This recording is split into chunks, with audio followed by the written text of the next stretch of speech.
So we have a 300 Savage pump here now. This is a Remington 760, and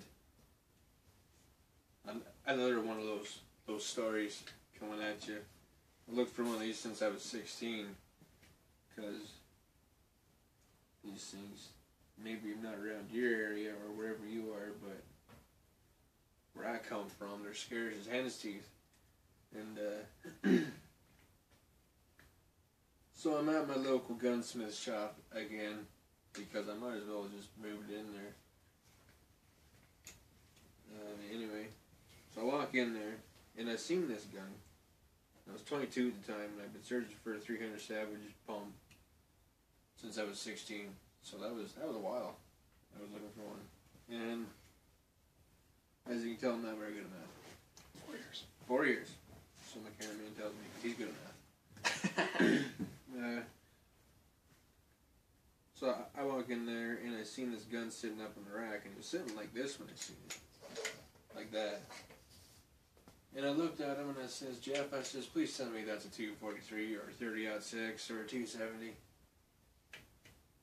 And he says, nope, that's a 300 Savage. I said, you son of a bitch. You just bankrupt me again. I said, okay, hold on to that. I'll be back here with your $350. Give me 2 hours. So I at that time, believe it or not, I actually had money in the bank. Went and got it, come back about it. Admired the shit of it. Well, you might not. But I did, because they're hard to find. How often do you see a 300 Savage pump come up for sale? Not very often. So I got it. And it was in some pretty rough shape. Let me tell you, I mean, like, it was in bad shape. It was, wow. No bloom left on it. And the wood had a bunch of gouges in it. All the finish was coming off. I didn't really make it look much better, but it looks a hell of a lot better than it did. My first balloon attempt at it, it looks better. The barrel looks good. The receiver, not a whole so much. But the forearm here, the pump, all the little ridges are gone. You know, like in the old 870, all the lines in the pump. I sanded them all out because they were all gouged out and everything. Sanded it all down. I sanded it dark. Sanded the little hole there, little whatever, to make it just look more Remington-esque. And yeah, and I realize now that the 7600 videos uploading that I didn't even give you a rundown of how these things work. Anyway, it's just like, it's an 870 receiver, 870 pump receiver, same receiver, same trigger group, same pump release. Only difference is it's got a clip release button here, and it's obviously a rifle. But other than that, exact same receiver, just a smaller ejection port for your rifle cartridge. Shell, it's got a hole for a clip instead of for shot shells. It's got the twin action bars like the 870. Everything about this whole entire gun is built off the 870. The 760s and 7600s, the Model 14s, the 141s, the old ones. They were a completely different beast. And I collect the pump guns because I really like them. Like when I was a kid, I think I was about 5 or 6 years old the first time I seen one. My Uncle Al had a pump 308 760, not like this one, like an updated version like the 7600, but it was still a 760. And from the first time I seen one, I said, when I get older, I'm going to have one of those, because I just thought they were the badass looking thing ever. But here's what they are. You got an injection port cover, like a dust cover.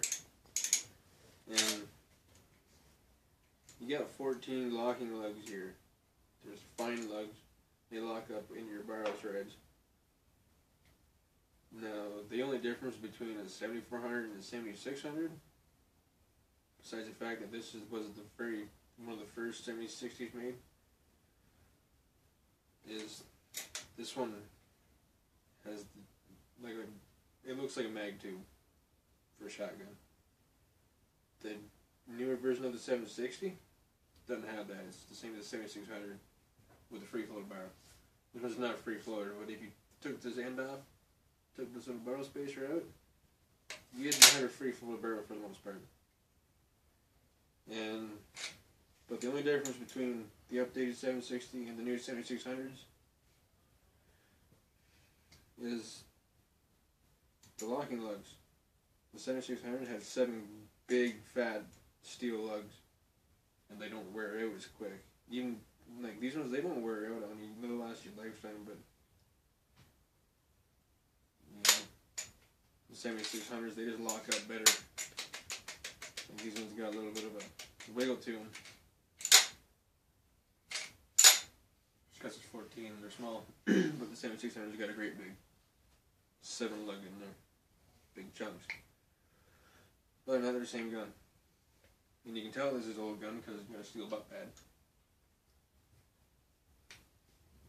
These days that wouldn't really be considered comfortable to shoot, but I like it.